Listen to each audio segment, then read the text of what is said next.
আসসালামু আলাইকুম, সবাইকে স্বাগতম আজকের আরেকটি পর্বে। তো আজকে দেখাবো ড্যাফোডিল ইউনিভার্সিটির পেমেন্টের মধ্যে যে টোটাল আদার্স নামক একটা ফিগার আছে, এই ফিগারটা আসলে কেন।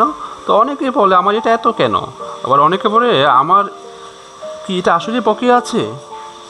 সে তো মাথায় হাত দিয়ে বসে তখন যে আমার এটা কেন বকেয়া দেখাচ্ছে, সে অস্থির হয়ে যায়। আবার অনেকে চশমা একটু কাছে নিয়ে দেখে যে এই পেমেন্টটা কি আমি বেশি জমা দিয়ে ফেলেছি ইউনিভার্সিটিতে, আমার কি অ্যাডভান্স আছে এই টাকাটা। আবার অনেকে বলে আমি তো এটা দিয়ে দিয়েছি, এটা আমার কেন প্রতিনিয়ত বাড়তে থাকে, এটা বাড়ে কেন, এটা তো ঠিক না, এটা ভুল। এই ধরনের প্রশ্নের উত্তরগুলোই আপনারা সামনে দেখতে পারবেন 2 মিনিটের মধ্যে। আশা করি টোটাল আদার্স নিয়ে আপনাদের সকল কনফিউশন দূর করতে পারবো। যে এবার আমি পোর্টাল থেকে দেখাবো টোটাল আদার্স অ্যামাউন্টটা কীভাবে চেক করে কী কারণে কাটা হয়েছে। এই যে দেখুন টোটাল আদার্স এখানে দেখাচ্ছে 750 টাকা। তো স্টুডেন্ট পোর্টালে আসার পরে আপনারা মেনু বার থেকে পেমেন্ট লেজার, ঠিক আছে, পেমেন্ট লেজারে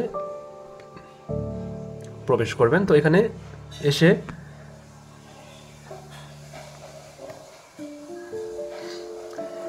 আপনি প্রথমে সেমিস্টার সিলেক্ট করতে পারেন, অথবা যদি চান পুরো হিস্টোরি অর্থাৎ আপনার এই যাবৎকালের সমস্ত হিস্টোরি চেক করতে পারেন।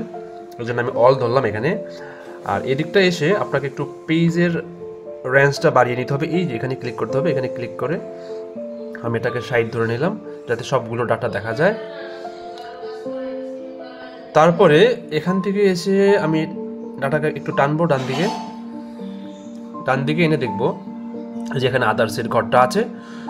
তো যেহেতু এখানে 750 টাকা দেখাচ্ছে, এই জন্য আমি চেক করবো এটা।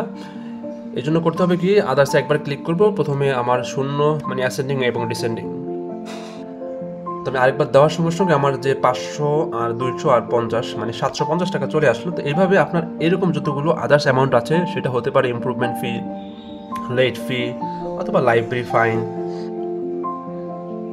বা ট্রান্সক্রিপ্ট সার্টিফিকেটের পেমেন্ট, এগুলো এখানে জমা হয়। এগুলো আপনার জমা দিতে হবে না, অলরেডি আপনার জমা করা আছে। এখন প্রশ্ন হলো এগুলো কোন কোন খাতে আছে সেটা দেখার জন্য আপনাকে এখানে আসতে হবে, অর্থাৎ হ্যাড ডিসক্রিপশনে দেখতে হবে।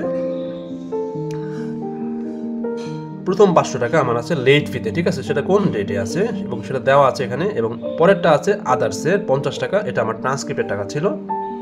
তারপরে দেখাচ্ছে 200 টাকা, এটা আমার লেট ফি দেখাচ্ছে, ঠিক আছে। তো এইভাবে আমি দেখতে পারবো কোনটা আমার লেট ফি, কোনটা ইমপ্রুভমেন্ট ফি, এবং কোনটা আমার ট্রান্সক্রিপ্ট বা সার্টিফিকেট বা ইত্যাদি ফি যেগুলো আদার্সে জমা হয়েছে। এবং এগুলো যোগ হয়ে মূলত এখানে 750 টাকা শো করতেছে। আমি আবার বলতেছি, এই টোটাল আদার্সটা কোনো ডিউজ না, এটা আপনার পেড করা হয়ে গিয়েছে আদার্স খাতগুলোতে, কারণ এই খাতগুলো আপনার টিউশন ফি বা রেজিস্ট্রেশন ফি নয়, এই জন্য এগুলো আদার্স হ্যাডে জমা থাকে।